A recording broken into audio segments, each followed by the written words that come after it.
Hi all, so I just added TruBlu to my Microsoft Word dictionary. This video is to introduce everybody to the evacuation kits we just brought on from AccuTools. The video is primarily for in-house use, but if there's a contractor or distributor that you want to share it with, shouldn't be a problem. The reason I'm so excited about this product is that it's a brand new product for the HVAC industry. Although I understand the KF type fittings and the hose material has been in use for several decades actually for industrial and laboratory applications.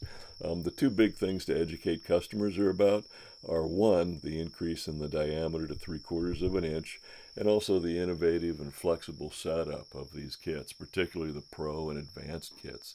We'll start talking about the more residential kits. There is a starter and a starter XL kit. The only difference between the two is the XL kit has a hose that is 1.5 meters or just shy of 5 feet. The basic kit has a 1 meter hose or just a little more than 39 inches. The components include, of course, the hose, and this is what the TruBlu hose looks like. These kits also have a core tool that's very nicely put together.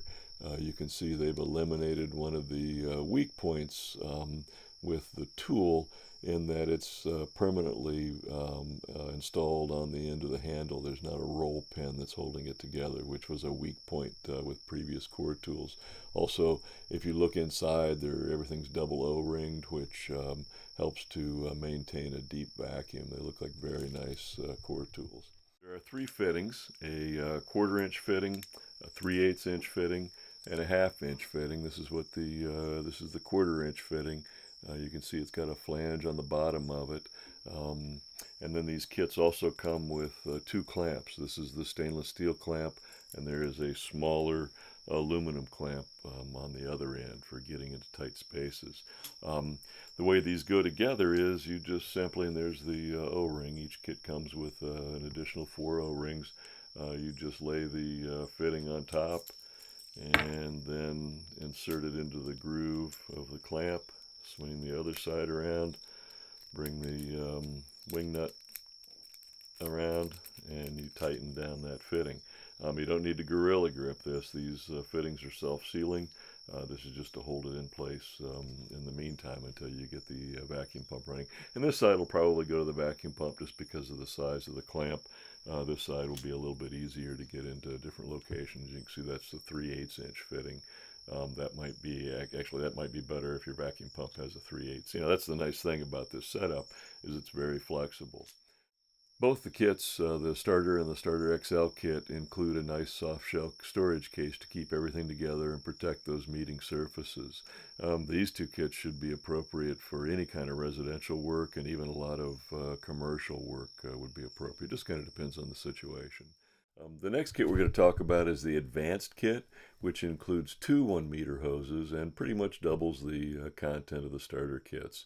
This kit also includes an extra 1/4 inch fitting to accommodate the second hose, and a heavy-duty stainless steel T, which you'll see here. What this T is to do is if you have, this acts as a manifold, or if you need to extend the hose to get to an additional service valve. It also has a very heavy-duty protective case. The Pro kit, which I have here, includes everything in the Advanced kit, plus 2 additional interesting fittings and 3 hoses with all the appropriate fittings. Also included are these 2 Schrader depressor tools and 2 right angle fittings. I'm thinking these right angle fittings will come in very handy where in confined spaces where the straight fittings would be impractical. You can also see that these come with caps on them to protect the meeting surfaces on the bottom. The other interesting fitting, and I'm real excited about this, and these fittings will be available as separate parts also. The other one that I'm real excited about is this Schrader depressor tool. This is going to be a very popular fitting for gauge access and just general access to the refrigerant side of a system, with the main intent to reduce refrigerant loss. I came up with this little prop to demonstrate how this works.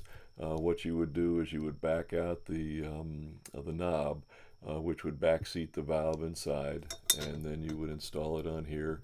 And let's say, for example, I wanted to do a triple evac with nitrogen.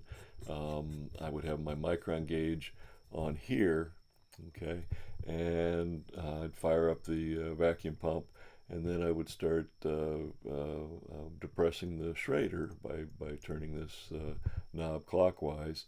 That opens up this fitting into the refrigerant side of the system. And let's say I wanted to pressurize it with nitrogen, break the vacuum with nitrogen, and give it a slightly positive pressure. What I would do then, once I got down to where I needed to be, I would backseat the valve. That way I could put pressure to the system and I wouldn't be applying a positive pressure to my micron gauges, which a lot of micron gauges do not like positive pressure. Or let's say you've got the wireless gauges without hoses that you want to measure pressure and temperature with. You could put that gauge on here, then depress the Schrader, get your readings, and then when you're ready to pull it off of the system, you would backseat the valve. That seats the Schrader again, loosen it up, and this is truly a low to no loss type fitting. That'll be an interesting setup.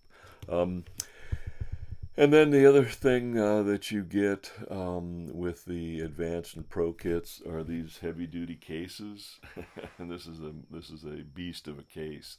And you can see inside it where all the it's got cutouts for all the different parts and pieces to store there. There's also a place in there for one of their micron gauges, but just to be clear, the micron gauges do not come with these kits. We'll talk more about the micron gauges later. I'll go through the math just real briefly here, and I'm going to plan on doing some demonstrations later in the next couple of days. Or you can also take a look at their quick start guide that explains a lot of this stuff very well. Basically, increasing the diameter of a vacuum hose increases the speed of evacuation, not linearly, but exponentially, to the power of 3 or 4 times. If you do the math using a 3/4 inch hose instead of a 1/4 inch hose, will speed up the potential evacuation by almost 96 times. This is a no-brainer. And also in recent years, several manufacturers have come out with 1/2 inch evacuation hoses. And while the vacuum rating of at least one of those hoses is somewhat dubious, all of a sudden the literature changed from a 1/2 inch charging hose to a 1/2 inch charging evacuation hose, but it's the same hose. The bottom line is that the 3/4 inch hose should still be 5 or 6 times faster than a 1/2 inch hose, with all else being the same. The other thing that adds to the speed is the 1 meter or 1.5 meter hose length, as opposed to a 5 or 6 foot long hose. And in the event that you need a longer setup, that's what the T can be useful for. The other difference here is the material that this hose is made from. It has much less moisture adhesion, which means that a tech isn't going to spend as much time drying out the hose on each evacuation.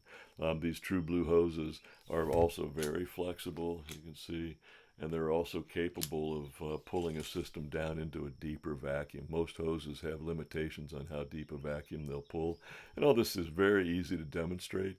I'll be putting some more videos together soon to cover all this information in more depth. In the meantime, if any questions come up, don't hesitate to get in touch. Thanks for your time.